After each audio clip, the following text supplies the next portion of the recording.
Muy buenas tardes a todos. Vamos a proceder a la inauguración de la 39ª edición de los cursos de especialización en Derecho. Aquí esta tarde tiene en primer lugar la palabra el profesor don Luis Rodríguez Domínguez, que es el subdirector de la Fundación General de la Universidad de Salamanca. Bien, buenas tardes a todos. Señor vicerrector, señor embajador de la República Federal do Brasil, señora concejala del Ayuntamiento de Salamanca, profesor Verdugo, autoridades locales y académicas, señoras y señores, como representante de la Fundación General, en primer lugar quisiera darles nuestra más cordial bienvenida en esta nueva edición de los cursos de especialización en Derecho. Analizando toda la trayectoria de estos 20 años de cursos, han pasado por estas aulas cerca de 10.000 alumnos de prácticamente todos los países iberoamericanos. Para nosotros, para la Universidad de Salamanca, resulta un motivo de auténtico orgullo poder decir que por estas clases han pasado durante estos años parlamentarios, jueces, magistrados, funcionarios públicos, abogados destacados. Y desde este momento ustedes van a formar parte de esta comunidad, de este foro de referencia internacional en el ámbito del derecho. Durante las próximas semanas ustedes van a ser los protagonistas. Van a debatir, van a discutir nuevas propuestas, nuevos planteamientos. Van a conocer, estoy seguro, colegas y personas afines de otros países. Van a sentirse parte de una comunidad mucho más amplia y van a disfrutar del espíritu universitario de esta ciudad que exalta la juventud física, la juventud acumulada y la juventud mental. Así que aprovechen estos días y sigan aquel consejo clásico de Carpe Diem. Esta edición, la número 39, es un reflejo más del alcance internacional de estos cursos. Contamos con 136 alumnos inscritos procedentes de 17 países. Permítanme que los enumere: Argentina, Bolivia, Brasil, Chile, Colombia, Costa Rica, Ecuador, El Salvador, España, Guatemala, Honduras, Italia, México, Panamá, Paraguay, Perú y Venezuela.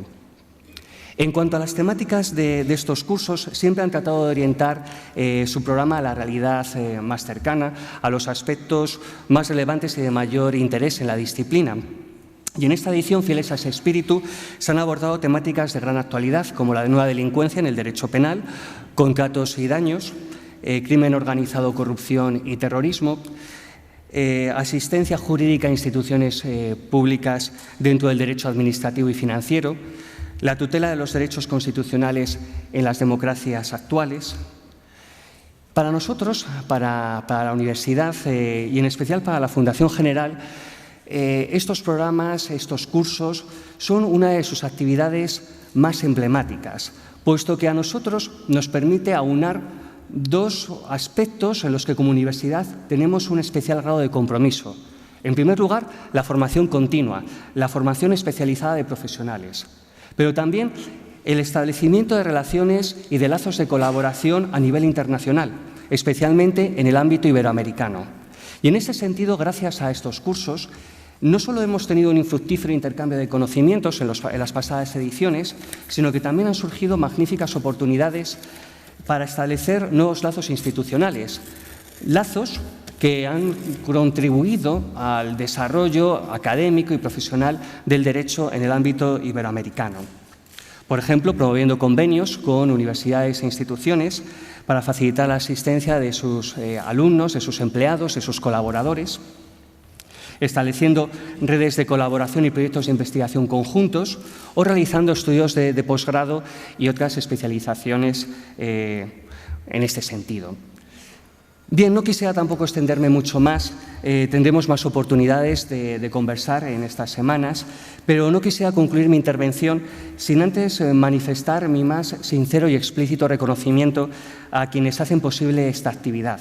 En primer lugar, a los directores de los cursos, encabezados por el coordinador general, el profesor Eduardo Fabián, todos ellos de reconocido prestigio, que hacen un trabajo impecable confeccionando los mejores programas invitando a los mejores conferenciantes y a los mejores ponentes en cada temática.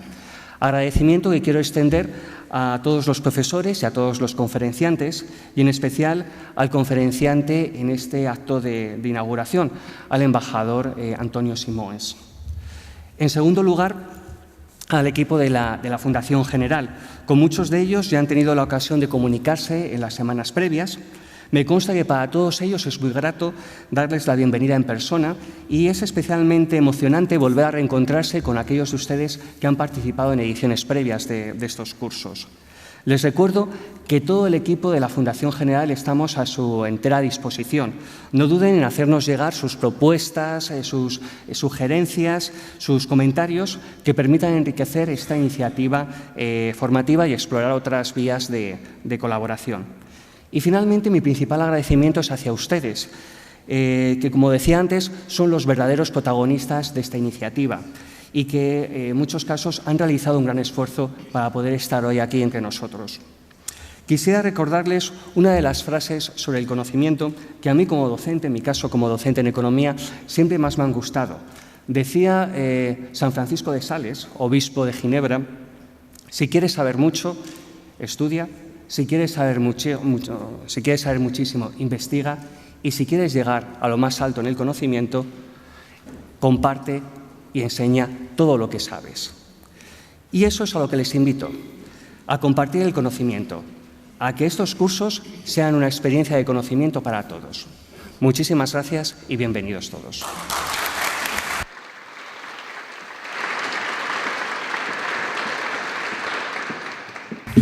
Muchas gracias, Luis. A continuación tiene la palabra doña María del Carmen Sánchez Bellota, concejala de Educación del excelentísimo Ayuntamiento de Salamanca. Muchas gracias. Embajador de la República Federativa de Brasil, don Antonio Simoes; vicerrector de la Universidad de Salamanca, don Mariano Esteban de Vega; director del Centro de Estudios Brasileños, don Ignacio Verdugo de la Torre; subdirector de la Fundación General, Luis Rodríguez Domínguez; autoridades académicas, amigas y amigos todos. En primer lugar, y desde el Ayuntamiento de Salamanca, como representante, quiero dar la bienvenida a todos los aquí presentes. Bienvenidos a nuestra ciudad de Salamanca. Han llegado a una ciudad declarada Patrimonio de la Humanidad por la UNESCO hace casi 3 décadas, así como Ciudad Europea de la Cultura. Están en la ciudad de la madre de las universidades españolas y además la madre de las universidades de América. Una ciudad de saber y del conocimiento que emana ya su casi 8ª centenaria universidad. Salamanca es también una ciudad hospitalaria y acogedora, que seguro recompensará con creces el viaje que muchos de ustedes han realizado para estar hoy aquí con todos nosotros. Los cursos que esta tarde se inauguran son sinónimo de formación de calidad y capacitación profesional. Una calidad formativa avalada ya por más de 10.000 juristas procedentes de más de 20 países en las 38 ediciones que ya se llevan celebrando en esta universidad. Entre los participantes que nos honraron con su presencia en esta nuestra ciudad y los que ahora confiáis de nuevo en Salamanca y en su universidad, nos habéis convertido en referente formativo en el ámbito jurídico internacional. Estamos muy orgullosos y agradecidos de acogerles, de ser una ciudad durante los próximos días. Y les pido, en nombre de nuestro Ayuntamiento, que sean nuestros embajadores cuando regresen a sus lugares de origen.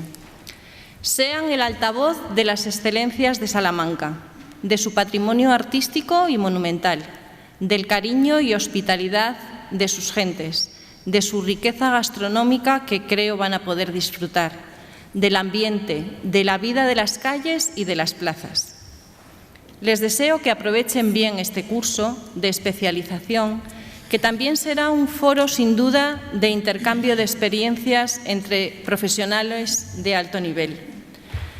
Pero también quiero invitarles a disfrutar de nuestra ciudad, a disfrutar de las posibilidades que ofrece Salamanca, esa ciudad antigua pero viva que se rejuvenece año tras año con esos cursos de nuestra universidad, y a los estudiantes que vienen a estudiar el español de cada año, que son cada año además más numerosos. Muchísimas gracias a todos, bienvenidos y muchas gracias por esta invitación.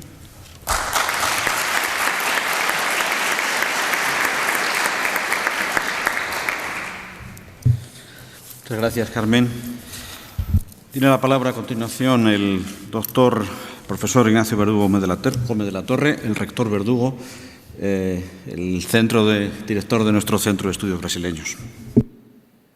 Gracias, vicerrector. Señor vicerrector, señor embajador y concejalas, su director de la Fundación. Tengo el honor de presentarles a ustedes al conferenciante de esta tarde, al embajador Antonio Simoes. Tal vez bastara el cargo, tal vez bastara el que estamos ante el embajador de Brasil en España para justificar su presencia hoy aquí. ¿Por qué? Realmente un embajador representa a un país, sin duda, es la máxima representación, la máxima autoridad de ese país, en este caso de Brasil, en España. Tal vez bastara eso, pero es que las relaciones de Brasil con nuestra universidad son, para nosotros, para la universidad, y me consta que también para la embajada, son una prioridad. Es una opción estratégica del actual equipo de gobierno de esta universidad y de equipos anteriores.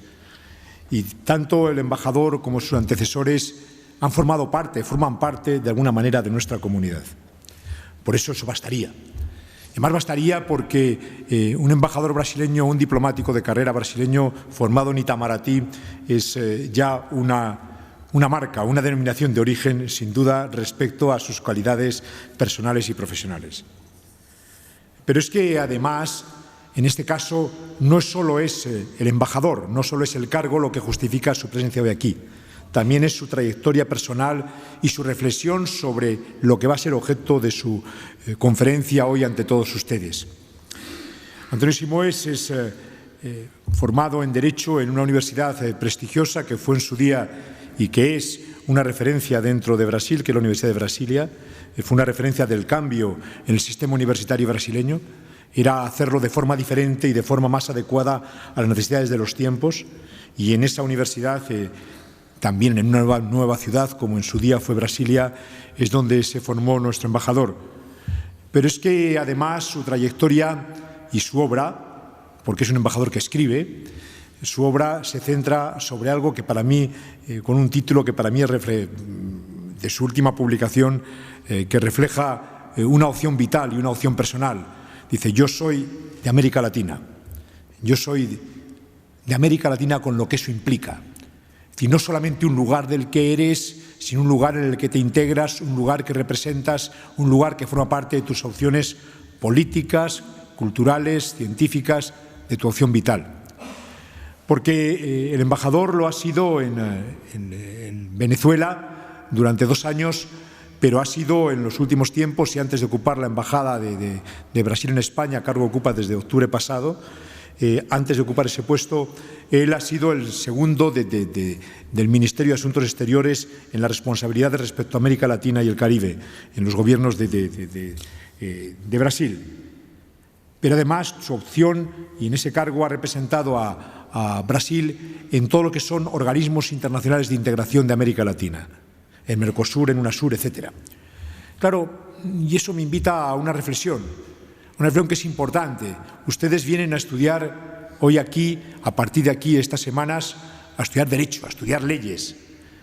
Pero yo leía este fin de semana un artículo de un jurista español que él decía que a veces los gobiernos tienen un gran entusiasmo por el número de leyes que han hecho y que parece que demuestran su interés, su eficacia o su actividad y su calidad por la cantidad de leyes que han hecho a lo largo de su mandato. Y esa es una opción, por lo menos incompleta, si no falsa. Es incompleta porque lo importante no es solo la huida al derecho, es la aplicación del derecho. Es ver que las normas tengan luego una vigencia real, no una vigencia puramente formal. A veces huimos al derecho creyendo que con eso ya hemos cumplido políticamente nuestras opciones, y eso no es así. Y eso también es en el tema que va a él abordar. Y eso es también su trayectoria vital. Él no solamente se ha reflejado en colaborar o en intervenir en la elaboración de tratados o herramientas internacionales para hacer posible la integración en América Latina, sino que el tema es que ha trabajado activamente en que eso sea posible, en que eso se aplique. Por eso para mí es un honor que presentar y entender que es lo más adecuado el presentarles a ustedes hoy al embajador de Brasil en España, Antonio Simoes. Antonio, bienvenido a tu universidad, que desde luego lo es, o aspiramos que lo sea, no ya para todos los brasileños, sino también para todos los ciudadanos de América Latina, todos los latinoamericanos que hoy nos acompañan. Gracias.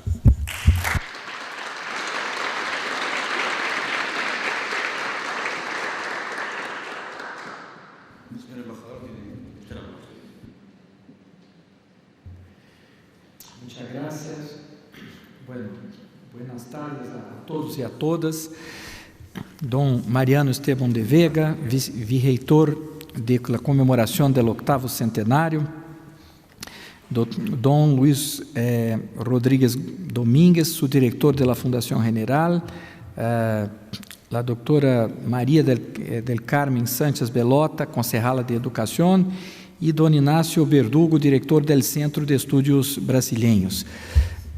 Primeiro, me gostaria de dizer a todos a satisfação que tenho de estar aqui hoje para impartir essa conferência. A apresentação que me hizo antes Inácio Verdugo, eu creio que elevou muito as expectativas de vocês. Eu espero solamente que eu pueda llenar a metade da expectativa que ele ha levado. De todos modos, eu posso dizer que tenho muita alegria de estar aqui, porque eu sempre quis ser diplomático, nunca tive dúvida quanto a isso. Pero eu quis muito estudar direito antes, e na época que eu hice meu exame para a academia diplomática, uno poderia ingressar sem haver terminado o curso superior. De hecho, eu hice o concurso quando estava no 3º ano, pero eu quis terminar o curso. O problema é que o curso da Academia Diplomática era um curso em tempo integral, e o curso de Direito da Universidade de Brasília também era um curso em tempo integral. E como iba a ser 2 cursos em tempo integral se o dia só tinha 24 horas? Não podia ter 2 dias de tempo integral. Eu não sei como eu hice, pero eu logrei terminar o curso. Levei 8 anos, já? Assim que vocês que levaram mais de 5 tenham esperança que eu levei 8 anos. Pero me formei em Direito e tenho muito orgulho de isso. E hoje vou falar a vocês do Direito de integração, da experiência sudamericana. O primeiro que queria dizer é que estamos em um momento interessante para falar de direito de integração, porque temos 2 coisas importantes que estão passando. Primeiro, 60 anos da União Europeia e depois 25 anos do Mercado Comum do Sul, o Mercosul. A integração depende muito do direito. A base para que a integração pueda realmente existir na sociedade depende necessariamente do direito. O que vou tratar de falar aqui é falar um pouco da integração, um pouco de lo que é o Mercosul, um pouco de como é o direito em Mercosul e um pouco também como é a aplicação do direito em la União Europeia, lo que é diferente, lo que é parecido, os caminhos hacia el futuro. Bueno, ¿para qué se hace la integración? ¿Cuál es la razón? Bueno, primero, facilitar los intercambios, armonizar prácticas, promover el diálogo entre los países y la idea en mecanismos de integración profunda, y la Unión Europea y el Mercosur son mecanismos de integración profunda. Lo que se busca es no solamente el intercambio de bienes y servicios, pero se busca também llegar a la libre circulação de pessoas e também a la coordinación de políticas y de políticas sociales también. El derecho de integración es básicamente, son fórmulas de armonización legislativa y fórmulas de verificación de cómo se puede producir normas comunes, ¿ya? La integración es un proceso dinámico y el derecho de integración también tiene que ser dinámico. El derecho de integración es una rama del derecho internacional público y tiene por sus fuentes primarias los tratados internacionales y las normas que salen de los tratados. Por supuesto, hay una prevalencia del derecho constitucional, eso está por arriba de todo. En el caso de la Unión Europea, hubo una tentativa, un intento de hacer una constitución de la Unión Europea, que fue el Tratado de Maastricht. Eso no funcionó, pero no impidió que la integración pueda profundizarse. Para nosotros entendermos la integración, el derecho de integración, es muy importante que nosotros tengamos en cuenta cuál es la situación de la integración, cuáles son los tiempos de la integración, en qué fase de la integración estamos nosotros. Acá, para facilitar un poco la comprensión, yo dividí las fases en apenas dos fases. Primero, la fase de expansión del proceso de integración y después las fases que yo llamo fases de reflexión del proceso de integración. La fase de expansión es la fase que, digamos, marca desde el inicio del proceso, en el caso de la Unión Europea, de 58 hasta tal vez unos 10 años atrás o 5 años atrás, y en el caso de Mercosur sería la fase que marca los 2/3 de vida de Mercosur, tal vez un poco más. Y la fase de reflexión es una fase más reciente, es el momento en que estamos ahora, es el momento en que en realidad el mundo está mucho más inestable, hay mucha reflexión sobre lo que debe ser el mundo, de lo que debe ser el proceso de integración, y hay dudas. Não há dúvidas. E no caso da União Europeia, essas dúvidas são expressadas, por exemplo, com o referendo del Brexit ou algumas iniciativas eurocéticas, como se chama, em vários países da União Europeia. E no caso de Mercosur, é basicamente uma dúvida, questionamento que sectores em los diversos países se dão, alguns dizendo que o Mercosur é incompleto, que o Mercosur deveria ser mais profundo, que deveríamos ter um mecanismo mais efetivo. Então, esse tipo de dúvida é que marca, como eu chamo, as fases de reflexão. Já? Em termos da experiência sul-americana, o caso sul-americano, nós hicimos integração em um contexto de paz, e a integração é marcada basicamente por um ideal que não temos nenhuma vergonha de dizer que copiamos de Europa, copiamos sencillamente de Europa, e en eso, de hecho, o Mercosur é diferente de todos os outros processos que há allá. Não quero nombrar nenhum processo, porque o Mercosur é um processo completo. La integración, la visualización de la integración es hasta el final. Lo que queremos no es solo comerciar, no es solo aumentar el comercio, lo que queremos es cambiar la sociedad y hacer una sociedad integrada con los vecinos.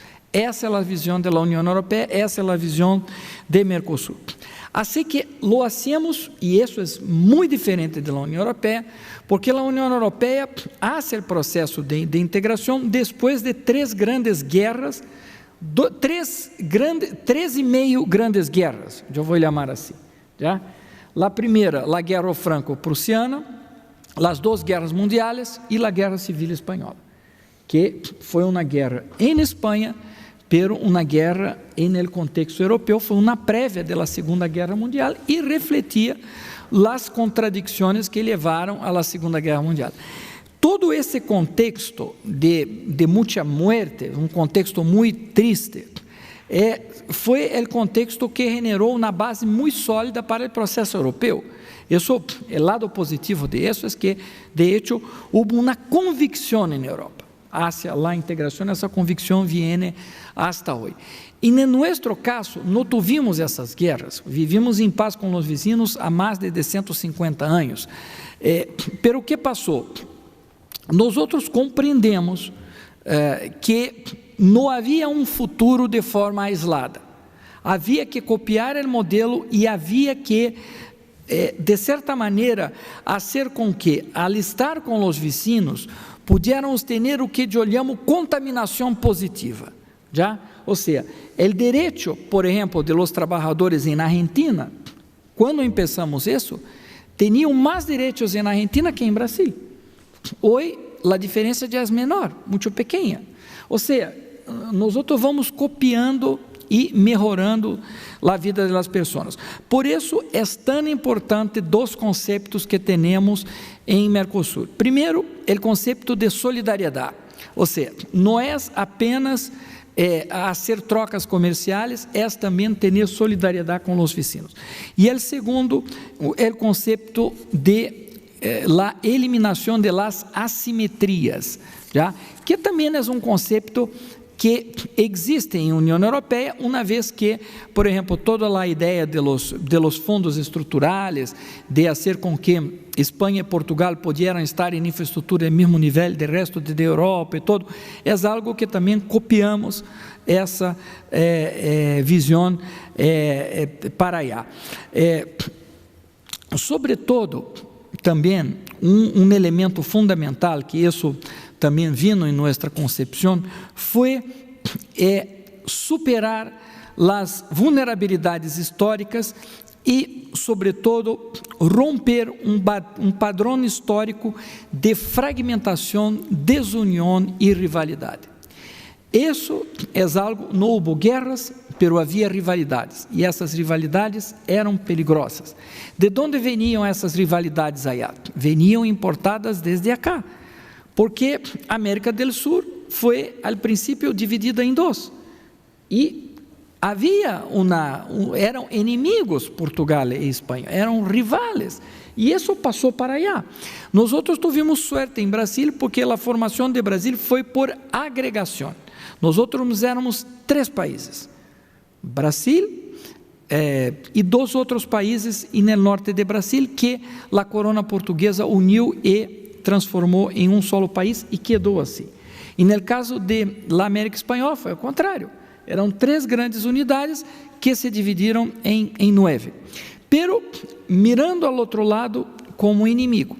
Então, havia que superar esse lado, havia que romper com esse passado. Para que vocês tenham uma ideia, a primeira reunião de todos os chefes de Estado de América do Sul passou no ano 2000.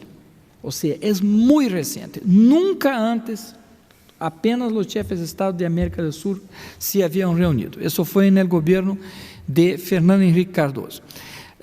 O Tratado de Unasur data de 2008. Também é muito recente.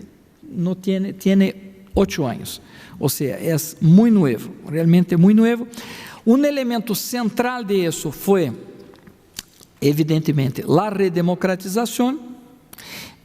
E isso foi algo que para nós outros cambiou muito o que podemos fazer. Quais seriam os cementos da identidade comum? E aí miramos que em la União Europeia se diz que está unida em la diversidade.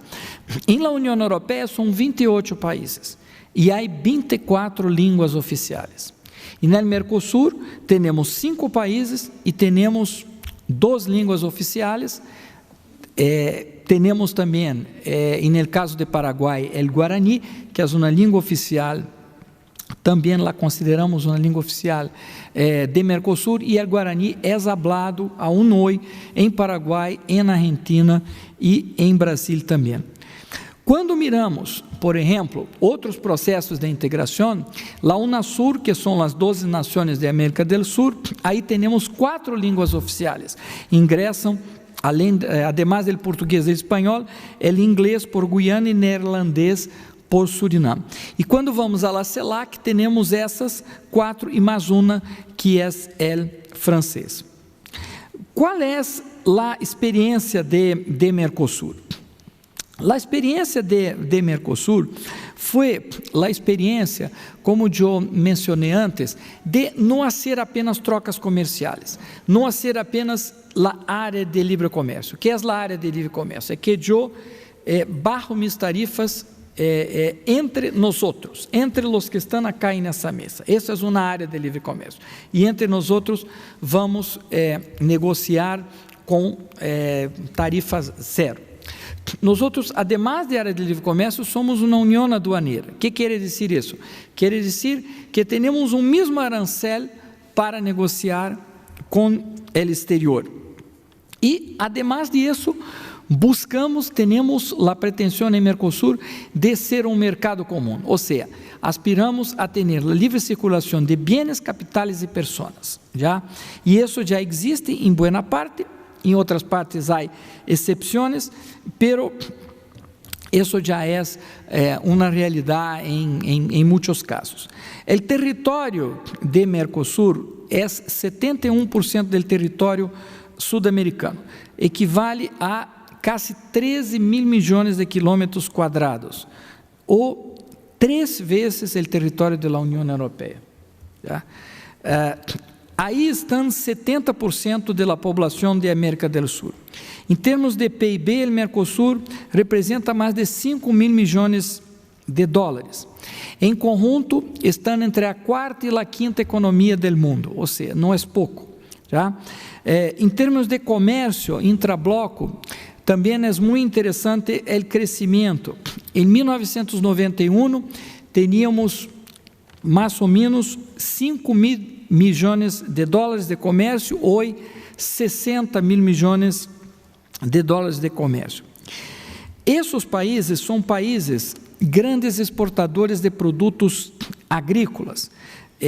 Temos no bloco, o bloco é o principal exportador neto de açúcar do mundo, o maior produtor e maior exportador de soja, o primeiro produtor e o segundo maior exportador de gado de res, o 4º mais grande produtor de vinho, o 9º mais grande produtor de arroz. Em termos de energia, também é uma superpotência. Está em Mercosul 20% das reservas provadas de petróleo no mundo, ou seja, 1 de cada 5 barris de petróleo no mundo está em Mercosul. É realmente impressionante. E o mais impressionante é como a prensa sempre disse que Mercosul é tão flaco, tão inexpressivo e algo que não tem nenhuma importância. Isso talvez seja o mais espantoso disso. Ou esses números não existem, ou eu não entendo por que dizem isso. Haveria que estudar. Talvez isso seja algo que vocês poderiam se dedicar a entender. ¿Por qué? El Mercosur y el derecho. Y ahí hay algo bien interesante porque vamos a hacer una comparación en cómo hacemos la implementación de las normas en Mercosur y cómo hacen en Unión Europea. ¿Cuáles son las diferencias? Las normas del bloque Mercosur estão orientadas à livre circulação de bens, serviços e factores produtivos entre os membros. Tratam, por exemplo, do arancel externo comum, tratam da política comercial comum, tratam de normas e técnicas, coisas muito específicas que têm que ver com normas técnicas e que são muito importantes para que os produtos possam fluir de um lado ao outro. Pero, además de isso, tratam também de lo que chamamos a renda de cidadania, ou seja, as normas em comum de los cidadãos, os direitos em comum de los cidadãos, a área de los direitos humanos, el área de educación, el área de cultura, los derechos de las mujeres, de las minorías. Hay muchas normas en común. Hay la expectativa de que lo que vamos a formar es un ciudadano de Mercosur. En eso la idea es muy parecida con la de Unión Europea.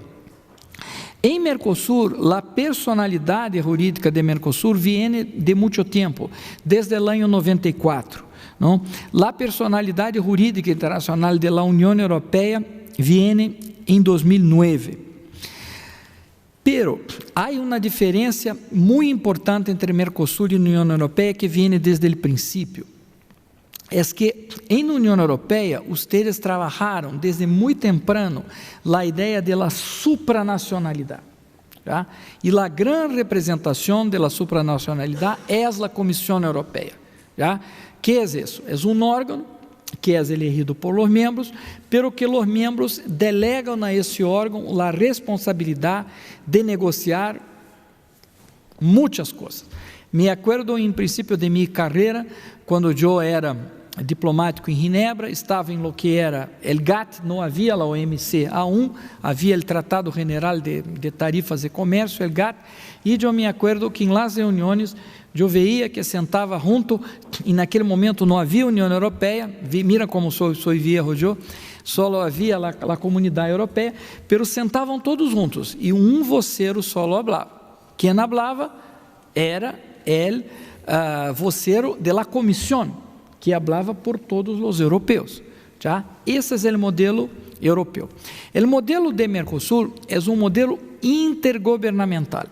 Não temos uma comissão, temos uma presidência rotativa e quem habla por el bloque é quem é presidente del bloque.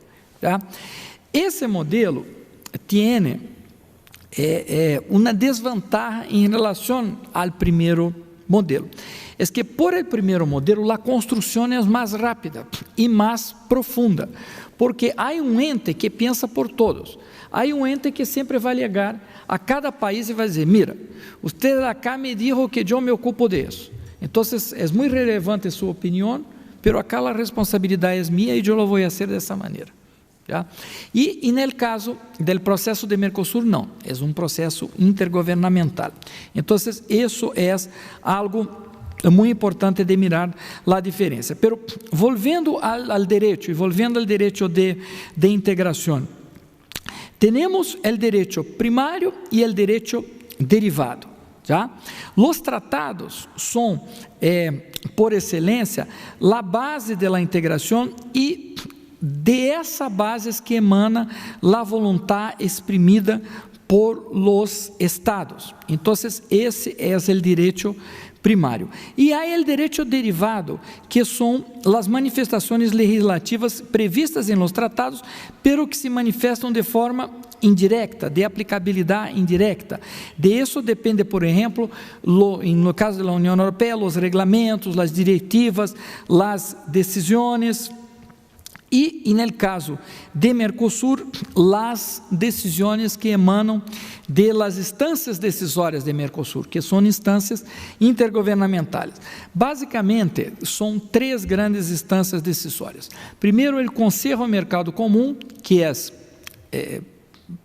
composto por los ministros, los cancilleres e ministros de Comércio Exterior, Indústria e Comércio Exterior. O Grupo Mercado Comum, que é o órgão mais importante de Mercosur, é o órgão executivo, é o órgão que eu era representante de Brasília nesse órgão, e abaixo dele está a Comissão de Comércio, que trata temas mais técnicos, aunque o próprio Grupo Mercado Comum também trata temas muito técnicos, e a base de Mercosur, eu sempre digo, Mercosur é um processo que foi de abaixo hacia arriba. É um processo que, em sua essência, lo dominam os técnicos. O órgão mais importante é o Grupo Mercado Comum e os ministros estão arriba, pero não são aqueles que levam o dia a dia da organização. A meu juízo, sendo uma visão um pouco crítica del processo, aí está um dos problemas. porque a visão de los técnicos, que sempre vai ser a visão de los problemas, e a visão de que isso eu não posso fazer, e tenho 5 razões técnicas que me dizem por que não posso fazer isso, pero termina por fazer com que o processo não avance. Já a visão política tem suas vantagens, pero também tem suas desvantagens, e isso há também que ter em conta. O sistema de incorporação de normas, e no caso europeu, é sistema de incorporação directa, ou seja, as normas cria a comissão e seus órgãos, e uma vez que essas normas estejam acordadas, a implementação é direta e no direito de los Estados-membros. Então, não há uma interpretação ou não há necessidade de fazer procedimentos específicos para o ingresso e no sistema jurídico de cada dos Estados-membros. E no caso de Mercosul não é assim. E no caso de Mercosul, o sistema de incorporação de normas é o sistema nacional de cada país. Cada país incorpora nacionalmente as suas normas. Quando esse processo finaliza, eles informam a Secretaria de Mercosul, e a Secretaria de Mercosul tem mês para dizer a los outros Estados-membros que finalizou o processo de incorporação de norma nesse país. Então, é diferente porque, no caso de la União Europeia, a implementação é imediata, e no caso de Mercosul é diferido no tempo, porque vai depender do sistema jurídico de cada país. Bem, as lecciones de la integração que hemos aprendido del processo de la integração. Bueno, primeiro, hemos aprendido que há uma tensão permanente entre uma visão que quer que o processo avance e uma visão mais bem soberanista, não? E é isso, por exemplo, a grande discussão que há em alguns sectores na União Europeia hoje. E no caso de Mercosul, há sempre essa visão de que alguns países pensam que poderiam ser melhor, ou alguns sectores em alguns países pensam que poderiam ser melhor se estivessem solos, não? Então, há essa permanente visão por como haria se eu não estivesse solo. Pero uma coisa é verdade, aunque estejamos em processo de reflexão, a integração nunca se parou, nem allá, nem acá. Mesmo hoje, com as dúvidas que há acá, que é processo de uma profundidade muito mais grande, se vê que há outros países que querem ingressar. Turquia está em processo de adesão, Sérvia, Montenegro, ou seja, há uma constante. E no caso de Mercosul, de los 4 originais, ingressou depois Venezuela e no Mercosul, e Bolívia está em processo de adesão. Outro elemento que creio que também eu queria mencionar é que esses processos de integração não são aislados e não são cerrados em si mesmos. Ao contrário, há um diálogo. E há um diálogo muito interessante entre América do Sul e Europa. Temos uma negociação em curso, que é a negociação Mercosul-União Europeia. Essa negociação já leva muitos anos. Eu, em minha vida profissional, fui negociador de outra negociação ampla, assim, que foi a negociação de ALCA, Área de Livre Comércio das Américas. Levei 6 anos de minha vida na negociação de ALCA, isso não foi adelante, e no caso do processo de Mercosul-União Europeia, o processo leva 20 anos já, pero tivemos a troca de ofertas nesse mês, e minha visão é que nunca estivemos tão cerca de poder concretar o processo Mercosul-União Europeia. Eu creio que isso de hecho vai avançar. E eu creio que vai avançar por uma série de razões. Já?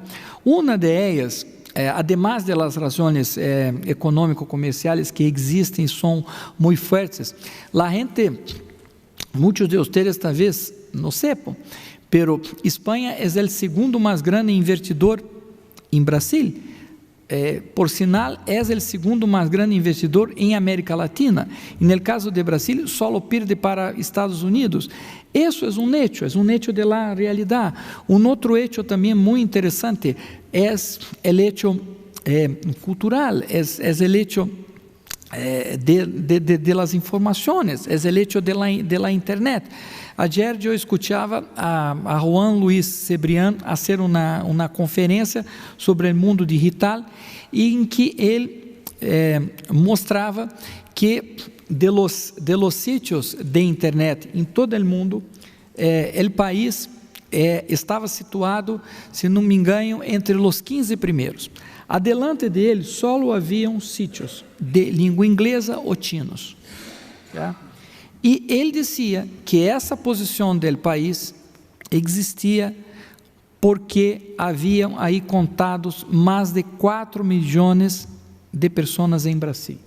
Eles foram a Brasil, montaram um sítio em português e a gente também lê espanhol em Brasil. Então, isso é um hecho interessante, ou seja, o hecho de que acá há tanta gente de América Latina e brasileiros também, não é um hecho aislado. Nós estamos no mundo hoje, mesmo em termos culturais, formando grandes bloques, já? E um grande bloque é esse bloque de los ibéricos, não? De aqueles que falam espanhol, que falam português, e isso cria uma sinergia impressionante. Isso é um elemento fundamental para a negociação Mercosul-União Europeia, que Espanha é um dos grandes entusiastas, um dos que mais empurra essa negociação, e eu sinto que isso vai avançar, e vai avançar também por uma outra razão. E no mundo emergente, só há uma região no mundo que divide com a Europa a mesma visão quanto à sociedade, quanto à organização social, posição da mulher, direitos das minorias e todo, que direitos humanos, que é a América Latina. Nós temos a mesma visão do mundo da Europa. Quando há negociações em Genebra, na Comissão de Direitos Humanos, sempre estão juntos a América Latina e os europeus. Por quê? Por essa realidade. Não que os outros sejam melhores ou piores, não é isso. É porque tem uma visão que deriva de uma série de coisas da organização da sociedade que é diferente. Já? E esse cemento, por que eu insisto tanto nesses factores? Porque o comércio é importante, mas ele é limitante. O comércio vai solo hasta o interesse econômico. E o que vai salvar o mundo não é o interesse econômico, é además do interesse econômico, é algo que vai mais allá de isso. E esses elementos são o cemento que vão estar em um acordo como o Mercosul, União Europeia. Bueno, creio que já falei demasiado, creio que está no momento de fazer algo que pode ser uma conclusão. Bueno, o primeiro que quero mencionar como conclusão é que há vários ciclos de la integração, pero la integração é algo inevitável. Nós não vamos sair da integração. A integração vai poder ir mais devagar, vai poder ir mais rápido, vai poder ter um momento que separa, pero sempre vai seguir. Por quê? Porque o mundo vai em direção à globalização. E isso não vai cambiar de nenhuma maneira. Nós não vamos volver a um mundo medieval mais, isso não vai existir. E a integração é um processo que vai nessa direção. Então, a integração vai seguir. Acá e allá, a integração vai seguir. Isso vem à segunda conclusão, que é o caráter irreversível. Já? Não é possível mais dar marcha atrás. Isso não vai passar. em nossas sociedades, as pessoas cada vez mais as pessoas viajam mais. Hoje é muito comum que a pessoa viva em um país e trabalhe em outro país, ou sua mulher está trabalhando em outro país. Ou seja, isso é irreversível e isso não vai dar marcha atrás. Então, vamos nesse ponto. E o terceiro ponto também, que creio que vai seguir sempre, é esse diálogo de los mecanismos de integração. Como a globalização sigue, não vai ser suficiente apenas um processo em um sítio. Já? Por isso que a União Europeia não se basta, por isso que está negociando o TTIP, que está negociando com nós outros, que está negociando com países de Ásia. Isso é algo que não vamos parar. Esse diálogo de la integração é algo que vai seguir. E o último mensaje que quero deixar é o seguinte: ustedes têm um rol muito importante em todo esse processo, porque a integração não se hace sem o direito. O direito é o elemento base. Hacemos integração para ter normas estáveis de direito, para que as empresas e a gente puedan trabalhar. E ustedes são as pessoas que vão trabalhar no dia a dia de la ejecução de essas normas. Assim que é muito importante que na formação de ustedes se formem e pensem já nessa realidade. Isso não vai cambiar. Muchas gracias.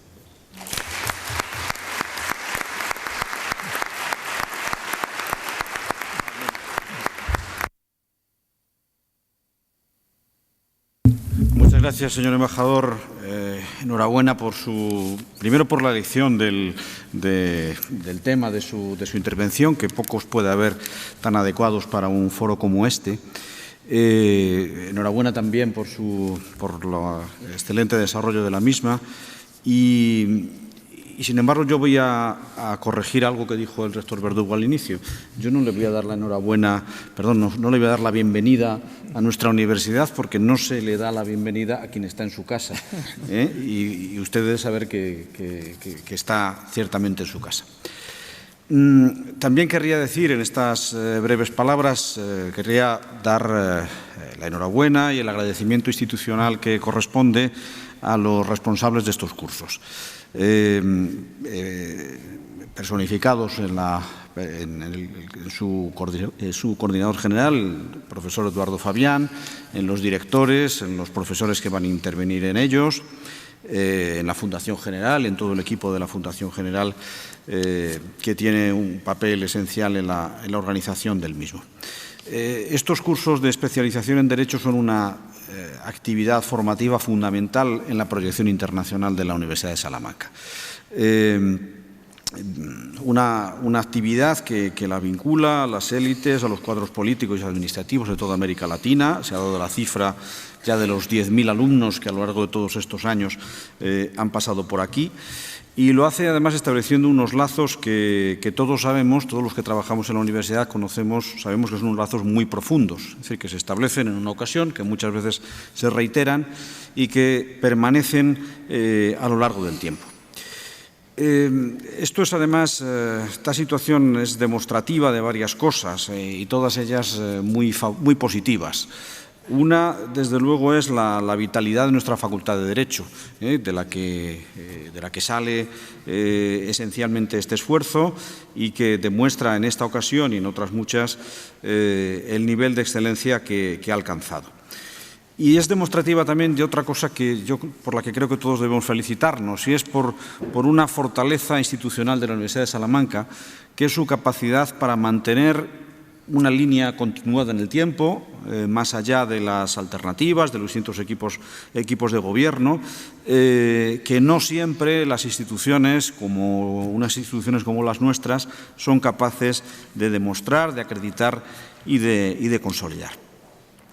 Hay algo además que también me gustaría decir antes de inaugurar definitivamente estos cursos de especialización, y que también está relacionado con algo que indicaba el rector Verdugo en su presentación, que si decía del embajador Simoes es de América Latina, pues yo diría también que nuestra universidad es una universidad americana.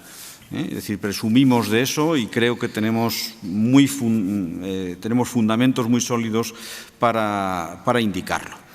A mí me gusta decir que pues nuestros estatutos hacen referencia efectivamente a nuestra condición americana.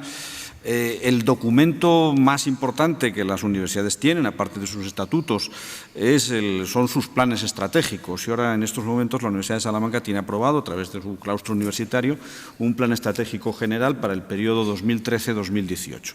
Bueno, pues yo hace algunos días me entretuve en ver en cuántas ocasiones se hacía alusión a Iberoamérica en nuestro plan estratégico. Y se hace 23 alusiones en un documento que no es, no es un documento muy voluminoso. Y son 23 alusiones, además, que no afectan a cuestiones, secundarias, sino absolutamente sustanciales. Afectan a lo que en la universidad, a la forma en la que la universidad se define, por una parte, y a la visión de la universidad, aquello a lo que queremos llegar. Y lo que dice nuestro plan estratégico al respecto, aquello a lo que aspiramos y donde queremos llegar, es a ser, leo textualmente, la universidad de referencia para Iberoamérica, comprometida con su desarrollo social, educativo y económico, un puente entre las universidades y sociedades de Iberoamérica y Europa. Nada menos, esto es lo que queremos ser, lo que ponemos por delante de muchísimas otras cosas. Por esa razón también no es nada extraño que el proyecto institucional más importante que la Universidad de Salamanca tiene en este momento en sus manos, que es la conmemoración de su 8º centenario, del 8º centenario de su fundación, proyecto que tengo el honor de coordinar en estos momentos, Iberoamérica, todo lo iberoamericano, tenga un papel sustancial. La comisión interinstitucional, que bajo la presidencia honorífica de los Reyes de España y la presidencia ejecutiva de la vicepresidenta del Gobierno define los ejes estratégicos de la conmemoración, ha elegido como uno de ellos, uno de los 5 ejes de esa conmemoración, la de reforzar los lazos de la Universidad de Salamanca y de todo el sistema universitario español con Iberoamérica, y en particular la de contribuir a un gran proyecto, que es para España un proyecto de Estado, que naturalmente es un proyecto muy interesante y muy querido para la propia Universidad de Salamanca, que es la de contribuir a la formación del espacio euro-iberoamericano de educación superior. Debo recordar aquí, en este sentido, que el centenario de la Universidad de Salamanca no lo es solo el de esta institución, sino también el de la Universidad Española en general, más aún el de la Universidad Iberoamericana, y que en consecuencia estamos ante una excelente ocasión para mostrar las credenciales que en este sentido tiene España, tiene en particular Salamanca y su universidad, para desempeñar, para representar un relevante papel en el desarrollo, en la génesis, en el desarrollo de este futuro espacio común educativo transnacional. Hay que tener en cuenta que la primera internacionalización de la universidad, que hasta entonces fue un fenómeno medieval y exclusivamente europeo, se produce con la creación de las primeras universidades del continente americano, que van de la mano de la Corona de España y que además tienen la impronta estatutaria, como muy bien sabemos aquí, y bien que presumimos de ello, justificadamente, la impronta estatutaria de la Universidad de Salamanca. Pero no solo eso, la Universidad de Salamanca ha mantenido su vocación iberoamericana a lo largo de sus ya casi 800 años de historia, mediante vínculos muy profundos con los estados, con la sociedad civil y con las universidades del continente americano. Precisamente un acuerdo de la cumbre iberoamericana que se celebró en Salamanca en el año 2005 fue precisamente, y lo pongo en relación con este objetivo muy relevante de la conmemoración del 8º centenario de la universidad, digo que uno de esos acuerdos fue avanzar en la creación de un espacio iberoamericano del conocimiento, se decía, orientado a la necesaria transformación de la educación superior y articulado en torno a la investigación, el desarrollo y la innovación. Por todo esto es por lo que, como decía antes, creo que tenemos títulos más que suficientes para intervenir en este proceso, para tratar, por supuesto, en común, en un esfuerzo común con todos los estados iberoamericanos, en impulsar, digo, en este proceso, en asociarlo también, en la medida de lo posible, al nombre de Salamanca, en convertirlo, a partir de una serie de actividades y de declaraciones, en un proceso de Salamanca. Muchas gracias a todos por su atención.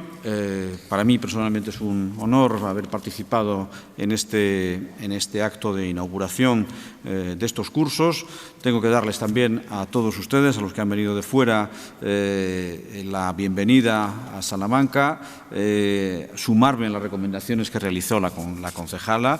Es decir, espero que, si desde el punto de vista académico estoy seguro que van a tener una estancia muy fructífera, estoy también bastante seguro de que sabrán aprovechar los otros tiempos, los que no se dedican al ámbito académico, para tener en Salamanca una estancia, espero, inolvidable. Quedan, por tanto, inaugurados estos cursos y les deseo lo mejor en estos próximos días.